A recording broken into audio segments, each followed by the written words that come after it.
Ibu, bapak, saudari, saudara, rekan-rekan muda, dan adik-adik sekalian dimanapun kalian berada, bertemu kembali dengan saya Romo Tino SSCC di dalam catatan pesiarah.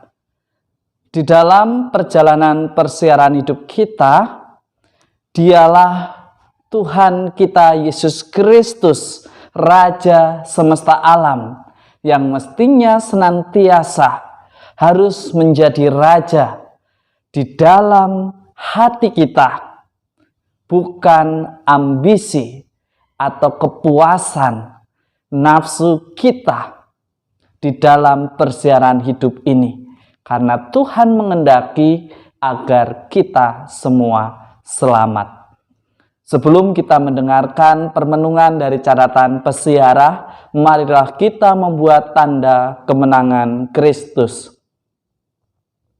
Dalam nama Bapa dan Putera dan Roh Kudus. Amin. Allah Bapa yang Maha Kasih, kami sungguh bersyukur atas segala pendampingan-Mu selama 1 tahun kalender liturgi telah berlalu. Begitu banyak pelajaran berharga yang kami boleh lalui di dalam perjalanan hidup rohani kami. Tetapi jangan biarkan sesuatu yang lain memimpin hidup kami, tetapi jadikanlah putra-Mu Tuhan kami Yesus Kristus, agar senantiasa mampu menjadi Raja atas hidup kami, dan kami pun mau dipimpin oleh Tuhan kami Yesus Kristus. Demi Kristus Tuhan dan pengantara kami. Amin. Ibu, bapak, saudari, saudara, rekan-rekan muda, dan adik-adik sekalian yang terkasih di dalam Yesus Kristus, lembaran baru sudah menanti, dan kita baru saja menutup lembaran yang lama di dalam tahun liturgi kita. Lantas, sudahkah Tuhan kita Yesus Kristus yang adalah Raja semesta alam menjadi Raja atas hidup kita? Ataukah kita membiarkan ambisi kita merajai hidup kita, sehingga kita tidak lagi bisa memandang dengan jernih untuk masa depan kita yang lebih baik? Di dalam bacaan pertama pada hari ini, dalam kitab nubuat Daniel, ditegaskan di sana bahwa anak manusia menjadi raja di akhir zaman. Tentu di dalam kehidupan kita saat ini, dalam perkembangan teknologi yang sudah begitu canggih, membuat kita manusia saat ini lebih berpikir secara modern, cepat, praktis, dan senantiasa membuat segalanya menjadi instan. Tetapi juga seringkali karena sudah merasa bisa, merasa mampu, dan merasa sukses berkat usaha sendiri, akhirnya kita melupakan Dia, Sang Pemilik kehidupan, yang memungkinkan semuanya itu terjadi di dalam persiarahan hidup kita. Kita seringkali terlena dengan kemampuan diri kita, dan mulai berpikir bahwa semuanya terjadi karena kerja keras kita. Dan tanpa kita sadari, kita terlalu membanggakan dengan title yang ada di belakang nama kita. Kita membanggakan dengan perolehan nilai kita selama 1 semester. Nilai kita boleh di atas rata-rata dari kemampuan teman-teman di kelas kita. Tetapi sebagai orang beriman, tentunya tidak berbangga hanya berdasarkan nilai. Tetapi bagaimana kita membiarkan Allah merajai hati kita, dan dengan bijaksana kita menghidupi apa yang sudah kita ketahui, apa yang sudah kita imani.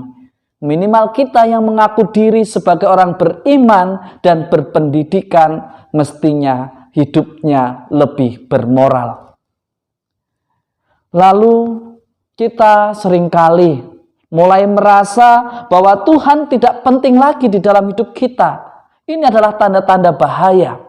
Ketika kita membiarkan ambisi kita menjadi ratu dan raja atas hati kita, hingga akhirnya kita menjadi tidak bijaksana lagi di dalam mengambil sebuah kebijakan di dalam mengambil sebuah keputusan, di dalam mengambil sebuah langkah di dalam persiaran hidup kita sebagai keluarga, sebagai rekan komunitas, sebagai anggota dari bangsa dan negara kita.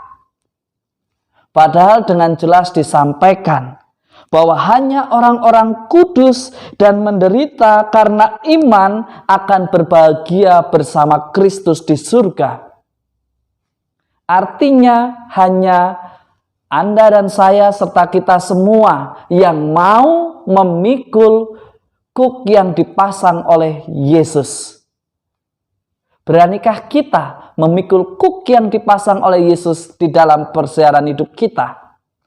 Jika terasa berat, Yesus sudah mengatakan kepada Anda dan saya serta kita semua, belajarlah daripadanya, maka kita akan memperoleh hidup. Sebagaimana yang dikatakan oleh Yohanes di dalam kitab Wahyu hari ini, kita diingatkan kembali bahwa Kristus adalah Raja atas diri kita.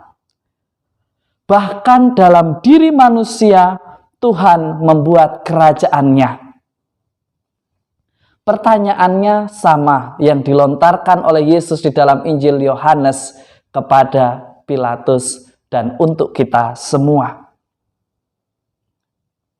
Bagaimana Anda dan saya serta kita tahu bahwa Dia adalah Raja semesta alam? Ataukah kita mengetahui karena orang yang mengatakannya?